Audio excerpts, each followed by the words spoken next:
ಒಂದು ಬಿಡುಗಾಸನ್ನು ಕೂಡ ಬಿಡುಗಡೆ ಮಾಡದೇ ಇರತಕ್ಕಂಥ ರಾಜ್ಯ ಸರ್ಕಾರ, ಕಾಂಗ್ರೆಸ್ ಸರ್ಕಾರ, ಹಿಂದೆ ಬಿಜೆಪಿ ಸರ್ಕಾರ ಇದ್ದಾಗ ಕೇಂದ್ರ ಸರ್ಕಾರದ ಅನುದಾನಕ್ಕೆ ಕಾಯ್ದೇನೆ, ಕೇಂದ್ರ ಸರ್ಕಾರ ಅನುದಾನಕ್ಕೆ ಕಾಯ್ದೇನೆ ತತ್ಕ್ಷಣ ಒಂದು ತಿಂಗಳಲ್ಲೇ 20 ರಿಂದ 25 ಸಾವಿರ ರೂಪಾಯಿ 1 ಹೆಕ್ಟೇರಿಗೆ ಬಿಜೆಪಿ ಸರ್ಕಾರ ಕೊಟ್ಟಿದೆ. ನಿಮಗೇನು ದಾಡಿ ಆಗಿದೆ ರಾಜ್ಯದಲ್ಲಿರ್ತಕ್ಕಂಥ ಕಾಂಗ್ರೆಸ್ ಸರ್ಕಾರಕ್ಕೆ? ಇದನ್ನು ನಾವು ಕೇಳ್ತಾ ಇರ್ತಕ್ಕಂಥದ್ದು. ಯಾವ ಭದ್ರಾ ಮೇಲ್ದಂಡೆ ಬಗ್ಗೆ ಮಾತನಾಡ್ತಾ ಇದ್ದಾರೆ? ಇವತ್ತು ಮೇಕೆದಾಟು ಮತ್ತೊಂದು ಹೋರಾಟ, ಮೇಕೆದಾಟಿನ ಬಗ್ಗೆ ಹೋರಾಟ ಮಾಡ್ತಿದ್ದಕ್ಕಂಥ ಡಿ.ಕೆ. ಶಿವಕುಮಾರ್ ಎಲ್ಲೋಗಿದ್ದಾರೆ? ಇವತ್ತು ಯಾವ ಮೇಕೆದಾಟಿನ ಬಗ್ಗೆ ಮಾತನಾಡ್ತಾ ಇದ್ದಾರೆ? ಕೃಷ್ಣ ಮೇಲ್ದಂಡೆ ಬಗ್ಗೆ ಏನು ದುಡ್ಡು ಕೊಟ್ಟಿದ್ದಾರೆ? ಈ ರೀತಿ ಕಾಗೆ ಆರಿಸ್ತಕ್ಕಂಥ ಕೆಲಸ ಮಾಡ್ತಾ ಇದ್ದಾರೆ, ಜನರ ಕಣ್ಣಿಗೆ ಮಣ್ಣಿರ್ತಕ್ಕಂಥ ಕೆಲಸ ಮಾಡ್ತಾ ಇದ್ದಾರೆ. ಇದನ್ನ ರಾಜ್ಯದ ಜನರು ಬಂದು ತೆಗೆದುಕೊಂಡು ಹೋಗ್ತೇವೆ. ಧನ್ಯವಾದಗಳು. ಇಲ್ಲಿ ಅವರ ಹುಳುಕನ್ನು ಮುಚ್ಕೊಳ್ಳೋದಕ್ಕೋಸ್ಕರ ಡೆಲ್ಲಿಗೆ ಎಲ್ಲ ಶಾಸನ ಕರ್ಕೊಂಡು ಮುಖ್ಯಮಂತ್ರಿಗಳು ಹೋಗಿರೋದು ಎಷ್ಟು ಮಟ್ಟಿಗೆ ಸರಿ ಅಂತ ಅವರೇ ಯೋಚನೆ ಮಾಡಬೇಕು. ಪ್ರಧಾನಿಯವ್ರನ್ನ ಕಂಡು ರಾಜ್ಯದ ಸಮಸ್ಯೆಗಳ ಬಗ್ಗೆ ಮಾತನಾಡೋಕ್ಕೆ ಅವರು ಸಂಪೂರ್ಣ ಅವಕಾಶ ಇದೆ, ಅದಕ್ಕೆ ಯಾರು ಬೇಡ ಅಂತ ಹೇಳೋದಿಲ್ಲ. ಆದರೆ ಶಾಸಕರನ್ನ ಕರ್ಕೊಂಡೋಗಲು ಸೇರಿಸಿ ಮಾತಾಡ್ತಿರೋದಂತ ಒಂದು ರೀತಿ ದೊಂಬರಾಟ. ಇದನ್ನು ಯಾರೂ ಸಹಿಸೋದಿಲ್ಲ. ಇವತ್ತು ಒಂದು ಐತಿಹಾಸಿಕ ತೀರ್ಮಾನವನ್ನು ಪ್ರಧಾನಿ ನರೇಂದ್ರ ಮೋದಿಯವರು ತಗೊಂಡಿದ್ದಾರೆ. ಪ್ರತಿಯೊಬ್ಬರಿಗೂ 29 ರೂಪಾಯಿನಂತೆ 1 kg ಅಕ್ಕಿಯನ್ನು ಬಡವ ಬಲ್ಲಿದ ಅಂತ ಹೇಳಿದ್ರೆ ಎಲ್ರಿಗೂ ಕೊಡುವಂಥ ಒಂದು ಯೋಜನೆ ಏನು ಪ್ರಾರಂಭ ಮಾಡಿದ್ದಾರೆ. ಇದರಿಂದ ಹಸಿವಿನಿಂದ ಮುಕ್ತರಾಗೋದಕ್ಕೆ, ಬಡವರು ನೆಮ್ಮದಿಯಿಂದ ಬದುಕೋದಕ್ಕೆ, ಎಲ್ಲ ವರ್ಗದ ಜನರು ಯಾವುದೇ ತೊಂದರೆಗಳಿಲ್ಲದೇ ಈ ಅಕ್ಕಿಯನ್ನು ಪಡಿಬೇಕು. ಆ ಅಕ್ಕಿ ನಾವು ಸಹ ಮನೆಗೆ ತಂದು ನೋಡಿದ್ದೇವೆ. ಭಾಳ ಒಳ್ಳೆಯ ಕ್ವಾಲಿಟಿ ಅಕ್ಕಿಯನ್ನು ಕೊಡ್ತಾ ಇದ್ದಾರೆ. ಇದರ ಸದುಪಯೋಗವನ್ನು ರಾಜ್ಯದ ಜನ ಮಾಡಿಕೊಳ್ಬೇಕು. ಬರುವಂಥ ದಿವಸಗಳಲ್ಲಿ ಲೋಕಸಭಾ ಚುನಾವಣೆಯಲ್ಲಿ ನಾವು 28ಕ್ಕೆ 28 ಲೋಕಸಭಾ ಕ್ಷೇತ್ರ ಗೆಲ್ಲಬೇಕು ಅಂತ ನಮ್ಮ ಶಕ್ತಿ ಮೀರಿ ಪ್ರಾಮಾಣಿಕ ಪ್ರಯತ್ನ ಮಾಡ್ತಾ ಇದ್ದೇವೆ. ಬಹುತೇಕ ನಾವು ಅದರಲ್ಲಿ ಯಶಸ್ವಿ ಆಗ್ತೀವಿ ಅನ್ನೋಂಥ ವಿಶ್ವಾಸ ನನಗಿದೆ. ಈ ದಿಕ್ಕಿನಲ್ಲಿ ಇವತ್ತು ವಿಜಯೇಂದ್ರ ಅವರು ರಾಜ್ಯದ ಅಧ್ಯಕ್ಷರಾದ ಮೇಲೆ ಅವರ ಪ್ರವಾಸ, ಓಡಾಟ, ಕಾರ್ಯಕ್ರಮಗಳು ಇದೆಲ್ಲವೂ ಸಹ ನಮಗೊಂದು ದೊಡ್ಡ ಶಕ್ತಿಯನ್ನು ಕೊಟ್ಟಂತಾಗಿದೆ. ಇದೆಲ್ಲದರ ಉಪಯೋಗವನ್ನು ಮಾಡಿಕೊಂಡು ಪಕ್ಷವನ್ನು ಬಲಪಡಿಸೋ ಕಡೆ ಹೆಚ್ಚು ಒತ್ತನ್ನು ಕೊಡ್ತೇವೆ. ಸರ್, ತಾವು ಕಿಸಾನ್ ಸಮ್ಮಾನ್ ಯೋಜನೆಯಡಿ 40,000 ಕೊಡ್ತಾ ಇದ್ದೀವಿ ನೀವು CM ಆಗಿದ್ದಾಗ. ಈಗ ಅದಕ್ಕೂ ಕೂಡ ದುಡ್ಡು ಹೋಗ್ತಾ ಇದೆ. ಅಲ್ಲಿ ಇದೊಂದೇ ಅಲ್ಲದೆ ಕಿಸಾನ್ ಸನ್ಮಾನ್ ಯೋಜನೆಗೆ ನಾವೇನು ರೈತರಿಗೆ ಅನುಕೂಲ ಆಗಲಿ ಅಂತ ಒಂದು ಮಾಡ್ತಾ ಇದ್ದೋ, ಅದನ್ನು ಕಟ್ ಮಾಡಿ ಯಾವುದೋ ಪುಕ್ಕಟ್ಟೆ ಕೆಲವು ಕಾರ್ಯಕ್ರಮ ಕೊಡ್ತಾನೆ ಅಂತೇಳಿ ಹೇಳ್ಕೊಂಡು ಓಡಾಡ್ತಿರುವಂಥದ್ದು ಎಷ್ಟು ಮಟ್ಟಿಗೆ ಸರಿ ಅನ್ನೋದು ಪ್ರಶ್ನೆ.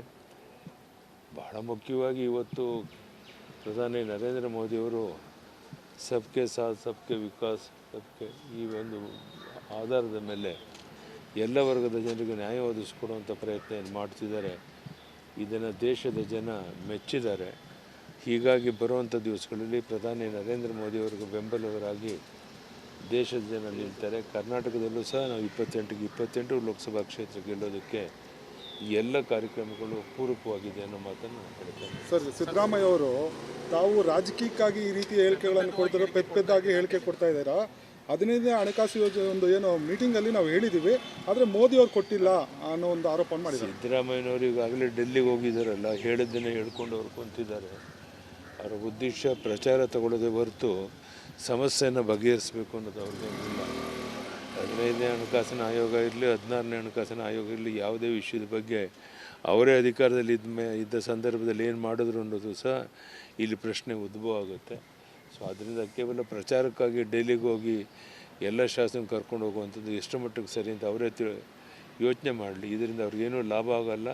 ಇದರಿಂದ ಪಕ್ಷಕ್ಕೂ ಜನರಿಗೂ ಹಾನಿಯಾಗುತ್ತೆ ಅನ್ನೋ ಮಾತನ್ನು. ಧನ್ಯವಾದ. ಲೋಕಸಭಾ ಟಿಕೆಟ್ ಯಾವಾಗ ಫೈನಲ್ ಆಗುತ್ತೆ? ನಡೀತಾ ಇದೆ, ಚರ್ಚೆಗಳಾಗ್ತಾ ಇದೆ. ಬಹುಪಾಲು ಯಾರು ಅಭ್ಯರ್ಥಿ ಆಗ್ಬೋದು ಅನ್ನೋ ಸೂಕ್ಷ್ಮ ಅವರು ತಿಳಿಸಿ ಕೆಲಸ ಮಾಡೋಕ್ಕೂ ಹೇಳಿದ್ದೇವೆ. ಫೈನಲ್ ಆಗಿ ನಾಡಿದ್ದು ಅಮಿತ್ ಶಾಜಿಯವರು ಬಂದಾಗ ಒಂದ್ಸರಿ ಚರ್ಚೆ ಮಾಡಿ ಯಾರು ಎಲ್ಲೆಲ್ಲಿ ನಿಲ್ಬೋದು, ಏನು ವಾಸ್ತವಿಕ ಸ್ಥಿತಿಯನ್ನು ಅವ್ರ ಜೊತೆ ಚರ್ಚೆ ಮಾಡಿ ಒಂದು ರೂಪಕ್ಕೆ ತರುವಂಥ ಪ್ರಯತ್ನ ಮಾಡ್ತೀವಿ. ಧನ್ಯವಾದ. ಅವ್ರಿಗೇನು ಪ್ರಾಬ್ಲಮ್ ಏನು? ನಾವೇನ ಕಾಂಗ್ರೆಸ್ ಅವ್ರ ರೀತಿ, ಸಿದ್ದರಾಮಯ್ಯನವ್ರ ರೀತಿ ವಿಧಾನಸೌಧದ ಭಾಗದಲ್ಲಿ ಕಲ್ಲೊಟ್ಟಿದ್ರ, ಕಾಲಲ್ಲಿ ಓದಿದ್ರ? ಏನಿಲ್ಲಲ್ಲ. ನಮ್ಮ ಸಂಸ್ಕೃತಿನೇ ಅದಲ್ಲ. ಸಿದ್ದರಾಮಯ್ಯನವ್ರಿಗೆ ಆ ಸಂಸ್ಕೃತಿ ಇದೆ, ಕಾಂಗ್ರೆಸ್ಗೆ ಆ ಸಂಸ್ಕೃತಿ ಇದೆ. ನಮ್ಮನ್ನು ತಡೆದಿರೋ ಅಂಥದ್ದು ಇದೊಂದು ರೀತಿ ವಿರೋಧ ಪಕ್ಷಗಳನ್ನು ದಮನ ಮಾಡುವಂಥ ಒಂದು ಪ್ರವೃತ್ತಿಯನ್ನು ಕಾಂಗ್ರೆಸ್ ಅವರು ತೋರಿಸಿದ್ದಾರೆ. ಬೀಗ ತಗೊಂಡು ಹೇಳಿ ವಿಧಾನಸೌಧಕ್ಕೆ ಹೋಗಿದ್ದೀರಿ ಸರ್. ಬೀಗ ಯಾಕೆ ತಗೊಂಡು ಹೋಗಿದ್ದೀರಿ ಅಂದರೆ ಇವರು ಡೆಲ್ಲಿಗೆ ಹೋಗಿ ದೇಶವನ್ನು ತೋಡೋ ಅಂತ ಮಾಡಕ್ಕೆ ಹೋಗ್ತಾ ಇದ್ದಾರೆ. ಡಿ ಕೆ ಸುರೇಶ್ ಅವರ ಹೇಳಿಕೆಯನ್ನು ಬೆಂಬಲಿಸಿ 136 ಜನ MLAಗಳು ಹೋಗಿದ್ದಾರೆ ಡೆಲ್ಲಿಗೆ. ರಿಯಲಾಗಿ ಹೋಗಿರೋದು ಅದಕ್ಕೆ. ಡೆಲ್ಲಿಯಲ್ಲಿ ಹೋಗಿ ದೇಶ ವಿಭಜನೆಗೆ ಹೋಗಿದ್ದಾರೆ. ಯಾಕಂದರೆ ಹಿಂದೆ ಜಿನ್ನಾನು ಕೂಡ ಡೆಲ್ಲಿಗೆ ಬಂದು ದೇಶ ವಿಭಜನೆಯನ್ನು ಕೇಳಿದ್ದ. ಈ ಕಾಂಗ್ರೆಸ್ ಅವರು ಅದೇ ರೀತಿ DNA ಇರ್ತಕ್ಕಂಥ ಕಾಂಗ್ರೆಸ್ ಅವರು ಅವ್ರಿಗೆ ದೇಶ ವಿಭಜನೆ ಮಾಡುವಂಥದ್ದು ಒಂದು ರಕ್ತಗತವಾಗಿ ಅವ್ರಿಗೆ ಬಂದ್ಬಿಟ್ಟಿದೆ. ಈಗ ಒಬ್ಬ MLAನು ಕೂಡ ಬೆಳಗಾವಿ MLA ಯಾರವರು ವಿನಯ್ ಕುಲೆ ಅವರು ಒಂದು ಹುಬ್ಳಿ ಧಾರವಾಡ ಒಂದು ದೇಶ ಆಗಬೇಕು ಅಂತ ಅವರು ಹೊರಟಿದ್ದಾರೆ. ಡಿ ಕೆ ಸುರೇಶ್ ಅವರು ಕನಕಪುರನೇ ಒಂದು ದೇಶ ಮಾಡೋಕ್ಕೆ ಹೊರಟಿದ್ದಾರೆ. ಎಲ್ಲ ಯಾಕೆ ಅಂದರೆ ಇವರೆಲ್ಲ ಯಾಕೆ ಮಾಡ್ತಾ ಇದ್ದಾರೆ ಗೊತ್ತಲ್ಲ. ಇಂಡಿವಿಜುವಲ್ ಇವ್ರದೆಲ್ಲ ವೈಯಕ್ತಿಕ ಸಾಧನೆಗಳಿಗೋಸ್ಕರ ಮಾಡ್ತಾ ಇದ್ದಾರೆ ಇವರೆಲ್ಲ. ಈಗ ದೇಶ ಭಾರತ ನಮ್ಮದು. ಭಾರತ ಮಹಾತ್ಮ ಗಾಂಧೀಜಿ ಇರ್ಬೋದು, ಜವಾಹರ್ಲಾಲ್ ನೆಹರು ಇರ್ಬೋದು, ಅವರೆಲ್ಲರೂ ಕೂಡ ದೇಶಕ್ಕೆ ಹೋರಾಟ ಮಾಡಿದ್ದಾರೆ. ಅವ್ರ ಪಾರ್ಟಿಯವರು ಇದ್ರು. ಅವರು ಮಹಾತ್ಮ ಗಾಂಧೀಜಿ ಏನು ಅವ್ರ ಪಾರ್ಟಿ ಅಲ್ಲ. ಸರ್ದಾರ್ ವಲ್ಲಭಾಯ್ ಪಟೇಲ್ ಅವರು ಇರ್ಬೋದು, ಭಗತ್ ಸಿಂಗ್ ಇರ್ಬೋದು, ಇವರೆಲ್ಲರ ಬಲಿದಾನದಿಂದ ಇವತ್ತು ನಮ್ಗೆ ಸ್ವಾತಂತ್ರ್ಯ ಸಿಕ್ಕಿದೆ. ಆ ಸ್ವಾತಂತ್ರ್ಯ ಸೇನಾನಿಗಳು ನಮ್ಮ ಕರ್ನಾಟಕದಲ್ಲೂ ಕೂಡ ಲಕ್ಷಾಂತರ ಸ್ವಾತಂತ್ರ್ಯ ಹೋರಾಟಗಾರರು ಅವರೆಲ್ಲರಿಗೂ ಕೂಡ ಅವಮಾನ ಮಾಡಿದ್ದಾರೆ. ಈ ಸ್ಟೇಟ್ಮೆಂಟ್ ಕೊಟ್ಟು ದೇಶ ವಿಭಜನೆ ಆಗಬೇಕು, ಆದರೆ ಏನು ತಪ್ಪು ಅಂತ ಹೇಳಿದ್ದಾರೆ. ಇವತ್ತು ಅವ್ರ MLA ಕಾಂಗ್ರೆಸ್ MLA ಆದರೆ ಏನು ತಪ್ಪು ಅಂತ ಕೇಳಿದ್ದಾರೆ. ಆಯ್ತಪ್ಪ, ನಾಳೆ ಟಾಟಾ ಇದ್ದಾನೆ, ಟಾಟಾ ಬಿರ್ಲಾ ಅವ್ರ ಆಫೀಸು ಕರ್ನಾಟಕದಲ್ಲೂ ಇದೆ. ಅವ್ರು ಹೇಳ್ತಾರೆ ನಮ್ಮ ಟ್ಯಾಕ್ಸು ನಮ್ಮ ಕಂಪನಿಗೆ ಅಂತ. ಯಾರು ಕೊಡ್ತೀರ ಅವಾಗ? ಬೆಂಗಳೂರಲ್ಲಿ ನಮ್ಮ ರೋಡ್ಗಳಿದೆ, ಭಾಳಷ್ಟು ಜನ ಒಳ್ಳೊಳ್ಳೆ ಸದಾಶಿವನಗರದಲ್ಲಿ ಟ್ಯಾಕ್ಸ್ ಒಂದೊಂದು ಬಿಲ್ಡಿಂಗೂ ಕೂಡ ಸುಮಾರು 5 ಲಕ್ಷ 10 ಲಕ್ಷ ಹಣ ಕಟ್ತಾರಪ್ಪ. ಸದಾಶಿವನಗರ ಪ್ರತಿಷ್ಠಿತ ಬಡಾವಣೆ ಸದಾಶಿವನಗರ. ಅಲ್ಲೇ ಡಿ ಕೆ ಶಿವಕುಮಾರ್ ಅವರು ಇರೋದು, ಡಿ ಕೆ ಸುರೇಶ್ ಅವರು ಅಲ್ಲೇ ಇರೋದು. ನಾಳೆ ಬಂದ್ಬಿಟ್ಟು ಇಡೀ ಸದಾಶಿವನಗರದಲ್ಲಿ ನಾವು ಟ್ಯಾಕ್ಸ್ ಕಟ್ತೀರಿ ಹೈಯೆಸ್ಟು, ಎಲ್ಲ ಹಣವನ್ನು ಸದಾಶಿವನಗರಕ್ಕೆ ಕೊಡಬೇಕು ಅಂದರೆ ಸ್ಲಮ್ಗಳ ಕತೆ ಏನು, ಬಡವರ ಕಾಲೋನಿಗಳ ಕತೆ ಏನು, ವಿದ್ಯಾಭ್ಯಾಸದ ವಿದ್ಯಾರ್ಥಿಗಳ ಕತೆ ಏನು? ಇದೆಲ್ಲ ನಾಟಕ. ಸಿದ್ದರಾಮಯ್ಯನಿಗೆ ಇವೆಲ್ಲ ಗೊತ್ತಿಲ್ವಾ? ಸಿದ್ದರಾಮಯ್ಯ ಹೇಳ್ತಾರೆ ಮೋದಿ ಮುಂದೆ ಮಾತಾಡೋ ಧೈರ್ಯ ಇಲ್ಲ ಅವರಿಗೆ. ನಾವು ಪ್ರತಿಭಟನೆ ಮಾಡ್ತಾ ಇದೀವಿ ಅಂತ ಅವರು ಬೆಂಗಳೂರಲ್ಲಿ ಪ್ರತಿಭಟನೆ ಮಾಡ್ತಾ ಇದ್ದಾರೆ ಅಂತ ಹೇಳ್ತಾ ಇದ್ದಾರೆ. 14 ಬಾರಿ ಬಡ್ಜೆಟ್ ಬಂದಿರೋರು ನಿಮಗೆ ಮಾತಾಡೋಕ್ಕೆ ದಮ್ಮಿಲ್ಲ ಅಂದರೆ ನಿಮ್ಗೆ ದಮ್ ಬೇಕಲ್ಲ ರೀ. ಮೊನ್ನೆ ಬಂದಿದ್ರಲ್ಲ, ಮೊನ್ನೆ ಏರ್ಪೋರ್ಟ್ಗೆ ಬಂದಾಗ ಮಾಡಬೇಕಾಯ್ತು, ದಮ್ ತೋರಿಸ್ಬೇಕಾಯ್ತು. ಇವರು ಮೋದಿಯವ್ರ ಜೊತೆ ಬೇಕಾದಷ್ಟು ಫಂಕ್ಷನ್ಗೆ ಬಂದಿದ್ದಾರಲ್ಲ, ಯಾರು? ಸಿದ್ದರಾಮಯ್ಯನವರು. ಅವಾಗ ಯಾಕೆ ದಮ್ ತೋರಿಸಿಲ್ಲ? ಅವಾಗ ಸೈಲೆಂಟ್. ಅವಾಗ ನಮಸ್ಕಾರ ನಮಸ್ಕಾರ ನಮಸ್ಕಾರ ನಮಸ್ಕಾರ, ಏನು ವಿಧೇಯತೆ. ಈಗ ಆಹಾ ವೈಬಂಟ್ ಏನು ಹೂ ಅಂತವ್ರೆ. ಈ ಆ ಹೂವನ್ನ ಮೋದಿಯವ್ರು ಬಂದಾಗ ಯಾಕೆ ಮಾಡಲಿಲ್ಲ ನೀವು? ನಮಗೆ ಹೇಳ್ತಿರಲ್ಲ, ನೀವ್ಯಾಕ್ರಿ ಮಾಡಿಲ್ಲ? ನೀವು ವಿರೋಧ ಪಕ್ಷ ತಾನೆ, ನೀವ್ಯಾಕೆ ಮಾಡಲಿಲ್ಲ?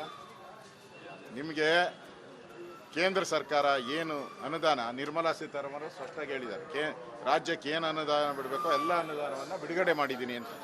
ಅದಕ್ಕೆ ತಯಾರಿಲ್ಲ. ಅವ್ರಿಗೆ ಮನಮೋಹನ್ ಸಿಂಗ್ ಹೆಸರು ಹೇಳಿದ್ರೆ ಹಳೇದು ಬಿಡ್ರಿ ಅಂತಾರೆ. ಏನು ಮೋದಿ ಹೊಸದ? ಮೋದಿನೂ 10 ವರ್ಷದಿಂದ ಪ್ರಧಾನಮಂತ್ರಿಗಳಾಗಿದ್ದಾರಪ್ಪ. 10 ವರ್ಷದ ನಾವು ಬಿಡುಗಡೆ ಮಾಡಿದಾರಲ್ಲ. ಮೋದಿ 10 ವರ್ಷದಲ್ಲಿ 2,43,000 ಕೋಟಿ ಬಿಡುಗಡೆ ಮಾಡಿದ್ದಾರೆ. ಮನಮೋಹನ್ ಸಿಂಗ್ 80,000 ಬಿಡುಗಡೆ ಮಾಡಿದ್ದಾರೆ. ಉತ್ತರನೇ ಇಲ್ಲ ಇದಕ್ಕೆ. ಅವರು ಇನ್ನೂ ಉತ್ತರ ಕೇಳಕ್ಕೆ ಹೋಗಿ ಅವಾಗ ಬೆಲೆ ಏರಿಕೆ ಅದು ಇದು ಅಂತ ಹೇಳ್ತಾರೆ. ನೀವು ಹೇಳ್ರಿ, ರೈಲ್ವೆಗೆ ಎಷ್ಟು ಕೊಟ್ಟಿದ್ದಾರೆ? ಮನಮೋಹನ್ ಸಿಂಗ್ 10 ವರ್ಷ ಇದ್ರಪ್ಪ. ಕರ್ನಾಟಕದಲ್ಲಿ ಎಷ್ಟು ಹಣ ಬೇಡ, ಎಷ್ಟು ಕಿಲೋಮೀಟ್ರ್ ಹೇಳಿ, ಎಷ್ಟು ಕಿಲೋಮೀಟ್ರು ಮನಮೋಹನ್ ಸಿಂಗ್ ಇದ್ದಾಗ ರೈಲ್ವೆ ಯೋಜನೆ ಆಯಿತು.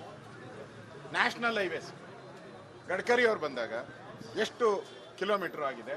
ಕಾಂಗ್ರೆಸ್ ಅವರಿದ್ದಾಗ ಎಷ್ಟು ಕಿಲೋಮೀಟ್ರ್? ಇಷ್ಟೇ ಹೇಳಿ.